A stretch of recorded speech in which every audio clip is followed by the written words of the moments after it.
নমস্কাৰ বন্ধুসকল, আজি অলপ ওলাই আহিছোঁ এই কেমেৰা চেমেৰা লৈ এই নিউজ এটা লওঁ বুলি আহিলোঁ। অলপ লগত আছে মুন্না ভাই,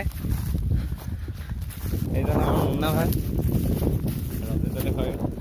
আৰু আছে লগত ৰঞ্জিত দা আছে, আমাৰ কমাৰবন্ধা অঞ্চলৰে হয়, দাদা হয় এইজন ৰঞ্জিত দা।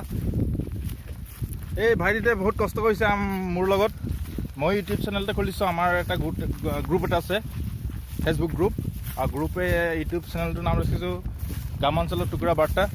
গতিকে য়েছ গ্ৰামাঞ্চলৰ বাৰ্তা। এই ভাইটিটো লৈ লৈছোঁ, মই এইবিলাক নাজানো মানে ইউটিউবৰ কামবিলাক বা এডিটিং ভিডিঅ' এইবিলাক। গতিকে ভাইটিকেইটা ভাল লাগে সিহঁতক। ঠিক আছে, এয়া প্ৰকাণ্ড ৰ'দত গৈ আছোঁ আমি পথাৰৰ মাজে মাজে। তো এজন ব্যক্তিৰ ঘৰলৈ গৈ আছোঁ, তেখেতে খুব ভাল পেঁপা বজায় আৰু বিহু গায়। আহি ডিঙি শুকাই গৈছে, বহুত ৰ'দ। ইমান ৰ'দত আজিলৈকে ওলাই পোৱা নাই, বহুত ৰ'দত ওলাই আহিছোঁ, একদম ডিঙি শুকাই গৈছে। এতিয়া গৈ পেলাই পানী অলপ খাই ল'ব লাগিব। অৱশেষত অলপমান চাহ পাইছোঁহি, তো মানুহ ঘৰৰ ওচৰ পাইছোঁহিয়ে চাগে।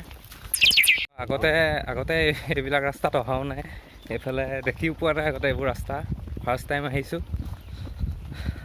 আহি ভাগৰ লাগি গৈছে, এয়া চাৰিওফালে পথাৰ, আহি ভাগৰ লাগি গৈছে। মাজতে অলপ ফটো চটো মাৰি লৈছোঁ আৰু পথাৰৰ মাজে মাজে গৈ আছোঁ। ভাবিছিলোঁ পাইছিলোহি বুলি, নাই আৰু দূৰ আছে, বহুত দূৰ আছে। তো অৱশেষত মানুহ ঘৰত আহি উপস্থিত হ'লোহি। তো মানুহ ঘৰত ঢেৰ শাক পাচলি খেতি কৰিছে, ৰ'ব আপোনালোকক অলপ দেখাই দিছোঁ। এয়া চাওক, ঢেৰ শাক পাচলি খেতি কৰিছে।